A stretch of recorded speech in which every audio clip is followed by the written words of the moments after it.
વધે ને ત્યારે એક વસ્તુ ન આવે, એની સાથે ઘણી બધી વસ્તુ આવે. તો સૌથી પહેલા તો એકચ્યુઅલી કહેવાય કે તમને પોતાને ખુદને અંદરથી જ તે મજા ન આવે. વજન જ્યારે વધારે હોય ને ત્યારે અનઇઝીનેસ ફીલ થાય, હેવી ભારે લાગે, અને કહેવાય કે કોઈ પણ વસ્તુ કરવાનું મન ન થાય. યસ. અને ઈ ફર્ધર તમે જો આમાં ધ્યાન ના આપો તો પછી દુખાવા શરૂ થાય, ગેસ, એસિડિટી, કબજિયાત શરૂ થાય. યસ. અને આમાં પણ ધ્યાન ન આપો તો પછી શું થાય? હાઈ બીપી આવે, હાઈ કોલેસ્ટ્રોલ આવે, યસ, હાઈ શુગર આવે. યસ, હું જેટલું બોલ્યો બધું મને હતું. અને લોકોને પથરી કિડનીમાં હોય, મને પથરી અહીંયા સલેવા ગ્લેન્ડમાં હતી. અને સ્નીઝિંગ મતલબ કે મને છીકો ખૂબ જ આવતી. લગભગ એલર્જીનો પ્રોબ્લેમ મને લગભગ ઘણા ટાઈમથી હતો. અને જ્યારથી એકચ્યુઅલી કે ભાઈ એલર્જી એટલે કેવી એલર્જી કે લોકોને સ્કિનમાં એલર્જી થાય, ઇરિટેશન થાય, પણ મને છે ને એકચ્યુઅલી છીકો આવે એટલે એક વાર, બે વાર, ત્રણ વાર નહીં, પણ એકારે 20 થી 25 છીકો એકી સાથે આવતી. યસ, આવા પ્રોબ્લેમ્સ હતા. અને આ પ્રોબ્લેમ છે કે ને, આ પ્રોબ્લેમ સાથે એકચ્યુઅલી મારે કહેવાય કે મારી જોબ કરવાની.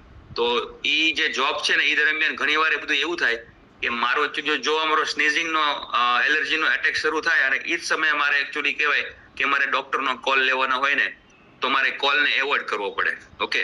અને જે કોલ ડોક્ટર અમને લગભગ મહિનામાં એક જ વાર આપતા હોઈએ, બરાબર, તો ઈ કોલ મારે બીજા મહિને જાય. તો સમજો કેટલું બધું એકચ્યુઅલી મારે નુકસાન થાય. યસ, એ ડોક્ટરને મળી ન શકું એટલે ડોક્ટર મારા કહેવાય રેગ્યુલારિટી ન રહે તો મારી જે દવા લખવાની હોય એ ન લખે તો બીજાને આપી દે. તો મારો બિઝનેસ છે ને એ રીતે પણ એ ડાઉન જતો. તો આ રીતે જે બીમારીઓ છે ને એ એકચ્યુઅલી હેલ્થમાં તો નુકસાન કરતી હોય, પણ સાથે સાથે તમારા બિઝનેસને પણ નુકસાન કરતી હોય. એના કારણે શું આવે? સ્ટ્રેસ આવે.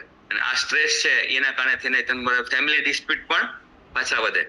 તો માનસિક સ્ટ્રેસ છે, શારીરિક સ્ટ્રેસ છે, અને સામાજિક સ્ટ્રેસ છે. ઓકે, કૌટુંબિક સ્ટ્રેસ છે. આ બધું વધે જ્યારે પણ એકચ્યુઅલી હેલ્થ ખરાબ થાય ને ત્યારે. અને આની સીધી અસર ક્યાં આવે? તમારી ઊંઘમાં આવે. અને ઊંઘ બગડે એટલે ઘણું બધું એકચ્યુઅલી રિપેર થવાનું હોય ને રિપેર ન થાય. ઓકે, તો આ બધા પ્રોબ્લેમ સાથે એકચ્યુઅલી કહેવાય કે હું મારું જીવન છે ને એ કાપતો તો, જીવતો નહોતો. અને એમાં કહેવાય કે ભગવાન છે દૂતને મોકલે. તો મારા કોચને મને મારી પાસે મોકલ્યા અને એમના એકચ્યુઅલી સલાહથી અને એમના માર્ગદર્શનથી એકચ્યુઅલી મેં આ કોમ્યુનિટી જોઈન કરી. અને કોમ્યુનિટી જોઈન કર્યા પછી અહીંયા જેટલા પણ હેલ્થ કોચિસ આવે છે એનું બહુ સુંદર માર્ગદર્શન હોય છે. અને આ માર્ગદર્શન છે ને એને એકચ્યુઅલી જીવનમાં ઉતારવાની શરૂઆત કરી. અને આપણો રાજા જેવો નાસ્તો અને રાણી જેવી ચા. યસ, દિવસની શરૂઆત ઓલવેઝ સવારના પોરમાં વહેલા આપણી રાણી જેવી ચાથી સ્ટાર્ટ થાય છે. અને કહેવાય કે હેલ્ધી બ્રેકફાસ્ટ જે કહેવાય કે લેવાની શરૂઆત કરી.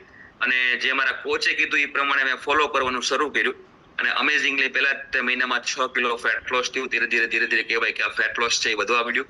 અને લગભગ 16 કિલો ફેટ લોસ થયું. અને સાથે જેટલી પણ મને હેલ્થના ચેલેન્જીસ હતા, આ બધા જ ચેલેન્જીસમાં મને બેનિફિટ થયો. યસ, અત્યારે મેડિસિન ફ્રી લાઈફ છે, અમે હેલ્ધી એક્ટિવ લાઈફસ્ટાઈલ જીવીએ છીએ. અને આ જે રિઝલ્ટ છે ને એ બધાનું વ્યક્તિગત હોય. અમારું પોતાનું પર્સનલ રિઝલ્ટ છે. અહીંયા દરેક લોકોનું પોતપોતાનું વ્યક્તિગત રિઝલ્ટ છે, અલગ આવી શકે. અને આપણે અહીંયા આગળ એક ડિસ્ક્લેમર પણ છે, આપણે કોઈ દવા નથી આપતા. યસ, કોઈ પણ પ્રકારનું એકચ્યુઅલી મેડિકલ સાયન્સ જોડે કોમ્પિટિશન નથી કરતા.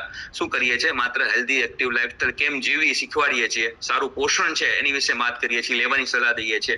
યસ, ન્યુટ્રિશન્સ છે લેવાની સલાહ દઈએ છીએ. અને મેઇનલી છે તમારી આદતો. યસ, આદતો છે ને એનાથી જ માણસો એકચ્યુઅલમાં બનેલો છે. આદતોનું પૂતળું કહેવાય. આપણું વ્યક્તિ છે ને આદતોનું પૂતળું કહેવાય. તો જો આદતો પહેલા જેવી હતી એના કારણે તમે આજ ભોગવી રહ્યા છો. હવે આદતો સારી થશે તો ભવિષ્ય કેવું થશે? સારું થઈ શકે. તો બસ આપણે આ કોમ્યુનિટીની અંદર છે ને આપણે ઈ જ શીખીએ છીએ. ઓકે, અને એનું બસ ઇમ્પ્લિમેન્ટ કરીએ છીએ. તો આજે પણ કંઈક ને કંઈક આપણે જે નોલેજ લેવાના છીએ, ઓકે, તો આ નોલેજની અંદર મેઇન જે છે એકચ્યુઅલી તમે બધું જ પ્રયત્ન કરતા હશો, પણ જો એકચ્યુઅલી શરીરને રિપેર નહીં કરો, યસ, તો શરીર સારું નહીં થાય. અહીંયા ઘણા બધા લોકો કંઈક ને કંઈક છે ને એ પોતાની શોપ ચલાવતા હશે, બિઝનેસ કરતા હશે. તો શું કરીએ? કન્ટિન્યુઅસલી બિઝનેસ નહીં કરીએ ને. યસ, કન્ટિન્યુઅસલી આપણે શરીર કામ નહીં કરી શકે. બરાબર. તો આજે મશીન છે એને પણ આરામ દઈએ છીએ. આપણે દઈએ છીએ. કોઈ પણ મોટી ફેક્ટરી હોય ને એમાં પણ એક મહિનામાં એકવાર એક દિવસનો શટડાઉન હોય, મેન્ટેનન્સ શટડાઉન કહેવાય. ઓકે, ઈ હોય. તો એને પણ આરામ જોઈએ કારણ કે એની સાફ સફાઈ થવી જરૂરી છે. તો સેમ આપણા બોડીની અંદર કન્ટિન્યુઅસલી 24 કલાક આપણા બધા ઓર્ગન કામ કરતા હોય. રોજ કંઈક ને કંઈક પોતપોતાનું છે ને કામ કરતા. 78 અવયવ છે આપણા બોડીમાં. કેટલા? 78 ઓર્ગન છે. અને આ 78 ઓર્ગન છે બધા જ પોતપોતાનું કામ કરતા હોય. તો એને એકચ્યુઅલી પોતાને ખુદને સાફ સફાઈની જરૂરિયાત છે, ખુદને રિલેક્સેશનની જરૂરિયાત છે. તો ક્યારે મળશે? તો એ રાત્રે મળશે. યસ, એ મળશે આપણે સ્લીપથી. તો આપણે બધાને જાણીએ છીએ કે રાતની ઊંઘ છે ને ખૂબ ઇમ્પોર્ટન્ટ છે. જાણીએ છીએ બધા લોકો. યસ, પણ એમ છતાં એકચ્યુઅલી આપણે ઊંઘ છે ને એકચ્યુઅલી પ્રોપરલી આપણે લઈ શકતા નથી કોઈ કારણોસર, કે લેતા નથી કોઈ કારણોસર. ઓકે, અને એનો ખામિયાજો કહેવાય કે આપણે આપણા હેલ્થને ખરાબ કરીને ગુમાવવું પડે છે, આપણે આપવું પડે છે. તો આજે જે એકચ્યુઅલી વાત કરવાનો છું ને, જે ઊંઘ કોના કારણે આવે, ઓકે, તો ઊંઘ લાવવા માટે થઈને છે ને એકચ્યુઅલી જવાબદાર છે હોર્મોન્સ. ઓકે, અને કયો હોર્મોન્સ, તો આજે એની વિશે વાત કરવા રહ્યા છે. યસ, તો નોટબુક છે, એ લોકો પાસે નોટબુક છે લખવા માટે? Yes, amazing. યસ, તો અહીંયા આગળ હરેન્દ્રસિંહ પાસે છે, નરેશભાઈ પાસે છે, વેરી ગુડ. ઘણા બધા લોકોએ મને બતાવ્યું, જ્યોતિબેન પાસે છે, અલકાબેન પાસે છે, વિદ્યાબેન પાસે છે, પંકજ સર પાસે છે, વેરી ગુડ, અનબિલીવેબલ. તો બીજી સ્ક્રીનમાં પણ બહુ બધા લોકો છે, એની પાસે નોટ પેન છે. યસ, બતાવો તો જો તમારી નોટ પેન. Very good.